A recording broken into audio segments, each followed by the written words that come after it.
ನಿರ್ಮಾಣ ಹಂತದ ಬಾವಿ ಕುಸಿದ ಪರಿಣಾಮ ಮಣ್ಣಿನಡಿ ಸಿಲುಕಿ ಕಾರ್ಮಿಕನೊಬ್ಬ ಮೃತಪಟ್ಟ ಘಟನೆ ಮಲ್ಪೆ ಕೊಡಗೂರು ಸಮೀಪದ ಉದ್ದಿನಹಿತ್ಲಿ ಎಂಬಲ್ಲಿ ಶುಕ್ರವಾರ ಸಂಜೆ 5 ಗಂಟೆ ಸುಮಾರಿಗೆ ಸಂಭವಿಸಿದೆ.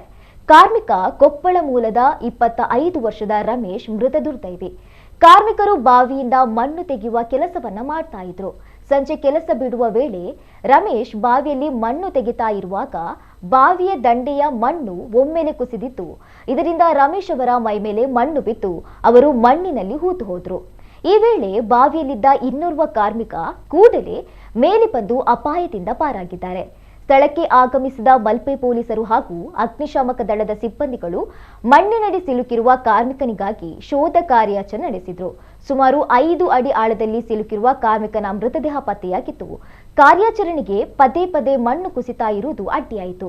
ಸತತ 7 ಗಂಟೆಗಳ ಕಾರ್ಯಾಚರಣೆ ಬಳಿಕ ಮಣ್ಣಿನಲ್ಲಿ ಸಿಲುಕಿದ್ದ ಕಾರ್ಮಿಕನ ಮೃತದೇಹವನ್ನು ಹೊರತೆಗೆಯಲಾಯಿತು.